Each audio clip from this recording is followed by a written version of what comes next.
যতবারে খাচ্ছে আনলিমিটেড 10 টাকা।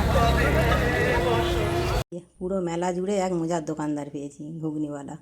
10 টাকার আনলিমিটেড ঘুগনি, সমানে হেঁকে যাচ্ছে। আর এই হাঁক শুনে যে যা পাচ্ছে এসছে। আমাদের ছেলেগুলোও শুনতে পেয়ে আমাকে বললো, মা ওইখানেই চলো ঘুগনি খাবো। প্রথমে মেলাতে ঢুকেই বলেছিল ঘুগনি খাবে, কিন্তু আমি ওদেরকে বারণ করলাম যে বাড়িতে যেহেতু দুপুরে বানিয়েছি আর খেতে হবে না। কিন্তু এখানে 10 টাকায় আনলিমিটেড শুনে আর মানে শুনলো না, খাবেই খাবে। দেখুন এদিকে দোকানদারের চামচটিও শেষ হয়ে গেছে, প্যাকেট থেকে যেটি বের করা ছিল ও তো গোপাল তো নিজেই ঢেলে দিয়েছে, ঢেলে দিয়ে সবাইকে সার্ভিস দিচ্ছে।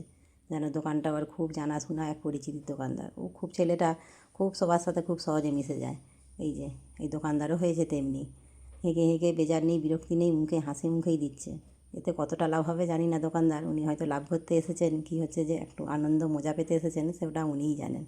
মনে হচ্ছে যেন ওনার কাছে ঘুগনি শেষ করাটা একটা চ্যালেঞ্জ হয়ে গেছে, আর সবাইকে খাওয়ানোটাও একটা ওনার কাছে একটা মজার ব্যাপার হয়ে গেছে। বেজার নেই, বিরক্ত নেই, যে খাচ্ছে একবার তাকে বারবার যাচ্ছে, বারবার দিয়েও যাচ্ছে। আর আমাদের ছেলেগুলিও হয়েছে সেরকম, বারবার খেয়েই যাচ্ছে। আরে ওরে থাম, আর খাস না, এবার বাড়িতেও তো দুপুরে রান্না রয়েছে, রাতে খাবে ভাত, সেগুলো আবার খাবে এটাকে। মানে যে ভাত খেতে পারবে না।